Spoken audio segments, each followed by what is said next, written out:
Hi there, welcome to IndyCar on the 17th of November. Now, one of the, I suppose, privileges and risks of doing a blog like this on a regular basis is that now and again I make stupid mistakes. And I'm quite happy to own up to the fact that I made a stupid mistake the other day, because I was posting a lot of stuff, particularly on X, or Twitter as it used to be known, about the ferry fiasco and what had really happened and what I thought the future of ferry procurement and ferry business in Scotland should be. And I had, I think, wrongly interpreted the way things had been going. And thankfully one of my viewers pointed out to me that I should really have a look at a paper written by Professor Alf Baird. Now, Alf Baird is an expert in marine transportation. He is, after all, a professor of it. He should know his stuff. And I had a look and a read through the paper that he wrote on the reasons behind the failure of the ferry procurement process, which the Scottish Government undertook recently, and has resulted in 2 ferries being supplied late and massively over budget. Now, the first thing to say about this is that my own views on public services and things like that are that, generally speaking, they should be held as central government businesses. In other words, they should be run for the benefit of all of us, for a not-for-profit basis. But I had mixed up a lot of things over the years. My memory for stuff is not that great. However, Alf Baird has dissected the entire episode and explained the reasons why the Scottish Government's bid to procure these ferries failed so spectacularly. And a couple of things came to light. The first one is that there are 3 groups of people involved in the procurement of these ferries from the very beginning. There was Ferguson Marine, the company which manufactured the ferries. There is CMal, which is an arm's length company set up by the Scottish Government to actually order the ships as a sort of third party. And then, of course, there's the Transport Ministry of the Scottish Government, which, to be fair, is the actual owner, beneficial owner of Caledonian McBrain, the ferry operator. Now, when they say the owner, what they really mean is that CalMac is another one of these quangos, a quasi-non-government organisation which exists to run ferries and to order the ferries and decide what their design should be. So this triumvirate, this 3-party arrangement was supposed to be procuring the ferries. Now, as Alf Baird pointed out, Ferguson Marine has been rescued from collapse, not just once but twice, by the Scottish Government. So it was a business which was already not on a sound footing financially. It had problems. As far as I can understand it, there was a lot of management in Ferguson Marine as well. That doesn't appear in Alf's paper. Ferguson Marine were the company which actually designed the ferries. Now, they would have had the design of the ferries already prepared before CMal started on the specifications, because basically Ferguson Marine exists to make money. It's a company and it exists to make money, and so it provided what would have been the biggest and the best and the most modern and the all bells and whistles type ferry that they could possibly build, and that was the design. CMal then signed off on this and ordered this on behalf of the Scottish Government. The Scottish Government's motivation behind choosing Ferguson Marine might have seemed laudable. It seemed laudable to me at the time. A Scottish company which manufactures civilian ships should really be first in the line to get an order for ferries. However, the procurement system was skewed so heavily that it was Ferguson Marine who really decided what these ships would be. And as Alf Baird has pointed out, as well as Ferguson Marine being a bit of a shaky peg to hang all of this on because of their financial difficulties in the past, the design that they came up with for these ferries is essentially like an ocean liner. It's a massive, heavy, conventional ship, designed also to carry cars and trucks, and supposedly able to weather the stormy weather of the Scottish environment. And they were trusted to produce the design. But the design is massively overcomplicated, and as Professor Baird pointed out in his post, in his article, effectively every ship built by Ferguson Marine is a prototype. because it's a new design. It's not been built before. There's no pattern for it. They've come up with it, they've designed it, and they have produced the propulsion system and designed all the fixtures and fittings and so on. So it's an entirely Ferguson Marine driven design process. CMal largely seemed to have been incidental in the procurement process, and did not appear, at least, to have anyone experienced enough, particularly in maritime design or in they didn't seem to have anybody in that sector, from being shipwright or a marine architect or anything like that, or hydrodynamics expert. They didn't have that skill set. So they're trusting they're trusting Caledonian McBrain, and by extension they're trusting Ferguson Marine, the designers, to come up with an appropriate design. Now, you may have heard people saying, well, you know, they produce the ferries that can withstand the weather, but you may also be aware that there was an offer from an Australian catamaran ferry company, whose chief naval architect is a Scot, Jim Ballantyne, and he had offered to build these ferries, design and build them in Scotland, and not only that, but to set up a brand new manufacturing facility for all kinds of ferries in Scotland if they got the contract. And the Scottish government turned them down flat, because they had this arrangement with CMal, and through CMal with Ferguson Marine, which politically looked good because they were supporting a Scottish firm. And unfortunately, that has led to these gigantic cost overruns, the ship's not being finished on time, and all of the other problems that we have seen, mostly due to things like over-design, over-complication, and the fact that these ships are experimental and not a fixed, shall we say, established design, which everybody knows and can be produced in an efficient way. They're having to be hand-built, in other words.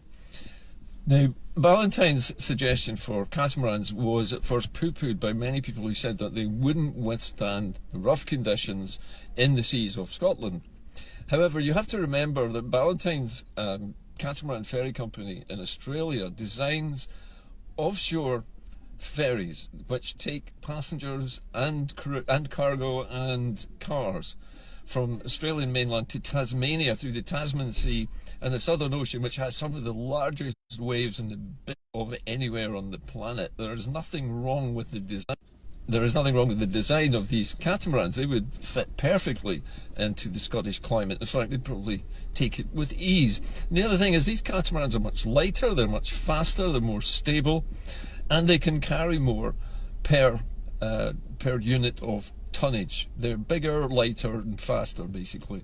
And they would be a superb way to deal with the ferry issues. Now, Professor Baird also pointed out that much of, I mean, in railway terms, it would be known as rolling stock, but I suppose the floating stock, if you like, of Scotland's ferry fleet, most of it is over 25 years old and coming to the end of its life, is suffering from regular breakdowns and call-offs and technical problems because it's too old, and there isn't a production plant capable of replacing the ferries that exist at the moment with replacements fast enough to keep up with the decline of the fleet.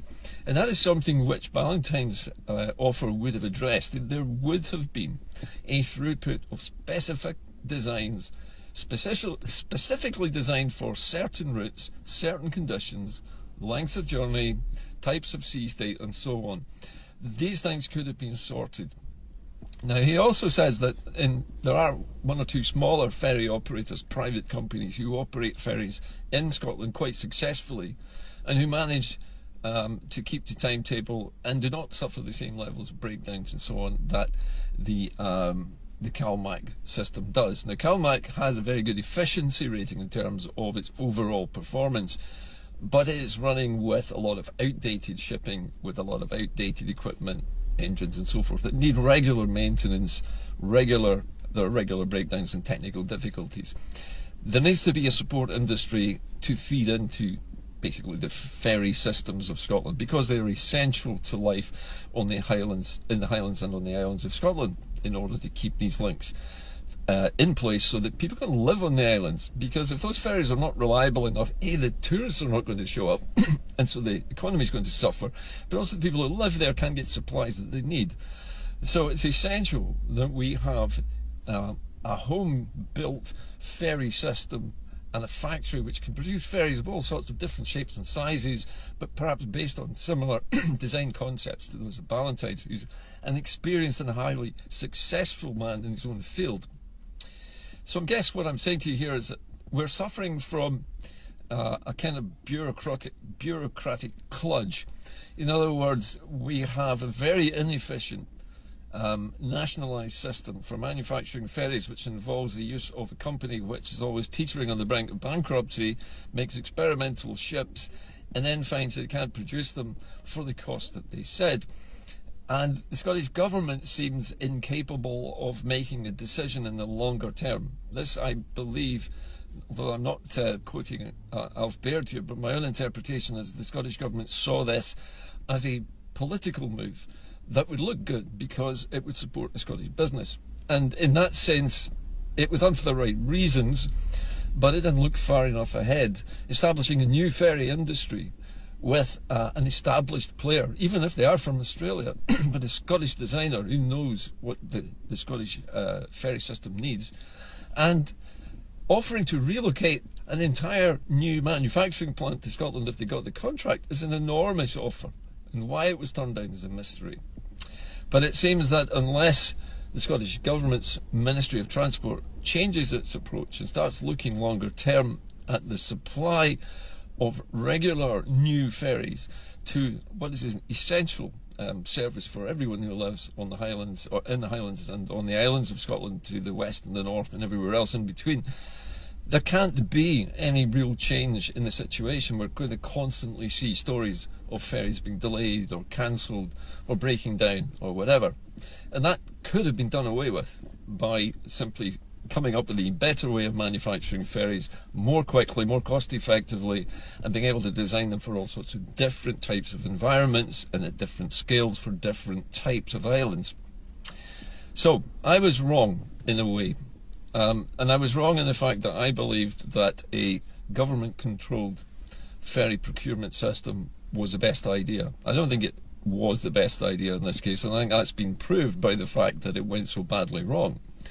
But what is needed is for the government to commit to bringing in a manufacturer who can do the job, and do the job for the next 25, the next 50 years or more, to manufacture properly designed ferries at cost, at a fixed cost, in Scotland where they're needed, employing Scottish engineers, Scottish designers, Scottish computer experts, whomever, to do the job and actually to provide what is actually necessary, which is carbon neutral ferries, ferries which can run on cleaner fuels, but using a much better system of manufacture more efficiently.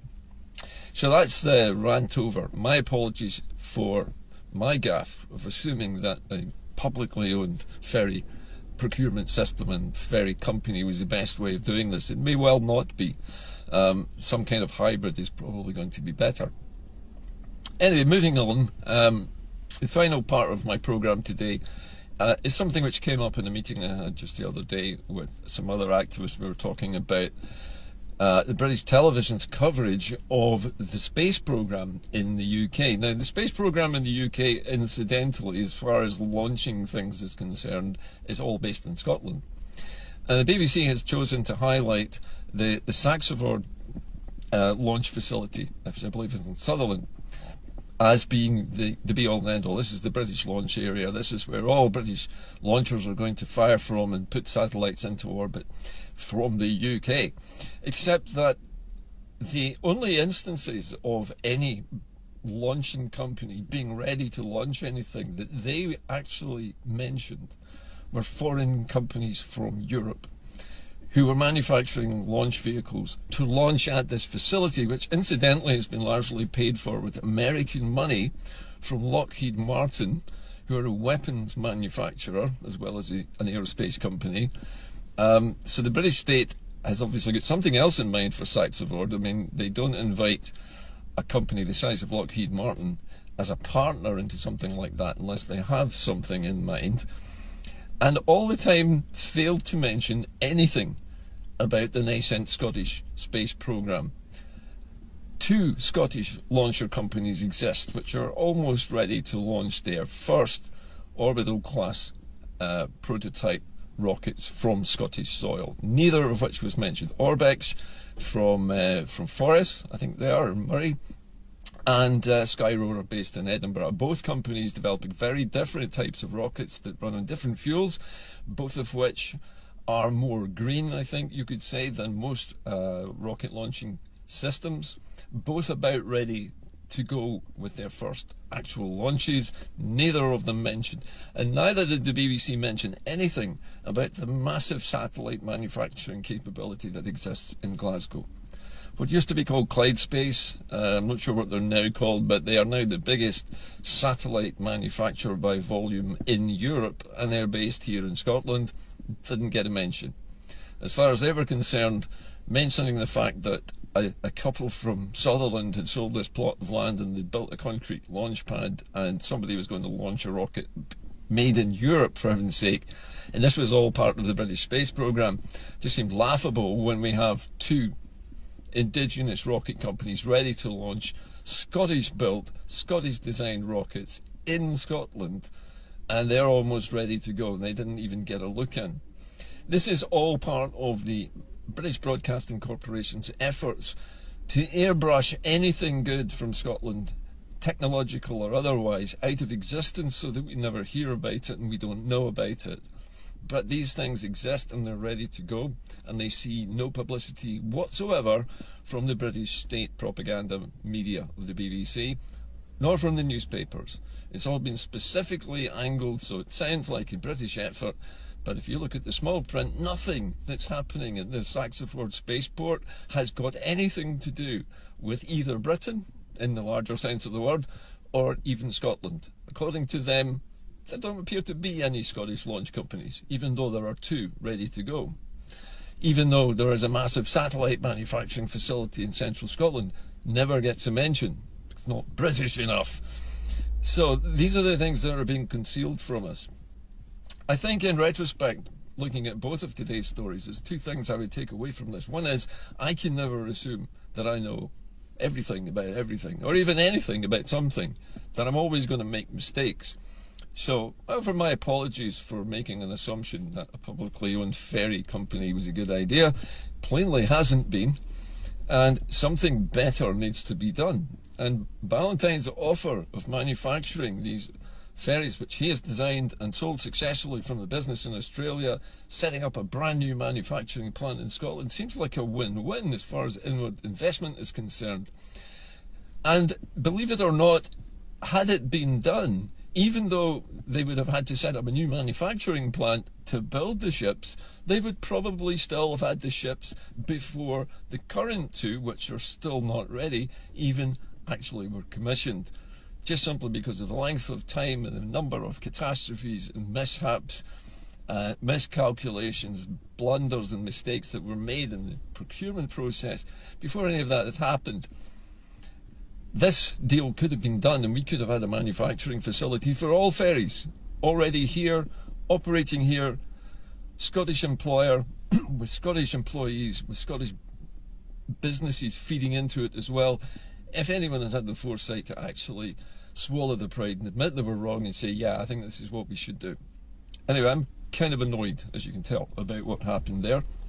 And I'm feeling mad, as usual, with the BBC failing to mention the successes of the Scottish space industry because they want their news items to appear British and not Scottish, and they don't want to mention anything good about what Scotland does because it makes Scotland look like what it is, far better at doing space industry than the rest of the United Kingdom.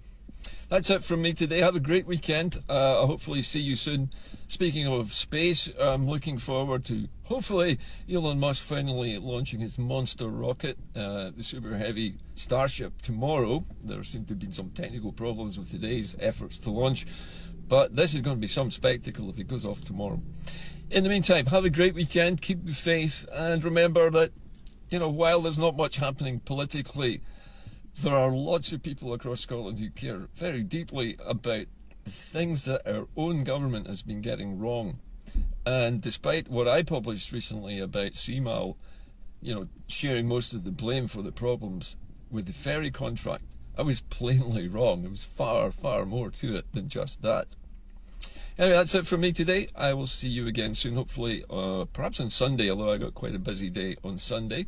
Please keep donating to the fund if you can afford to do it. It is keeping me going. It's letting me continue to make these broadcasts on a fairly regular basis, and I want to do it more regularly if possible. So have a great weekend, and I'll see you all on Sunday. Bye for now.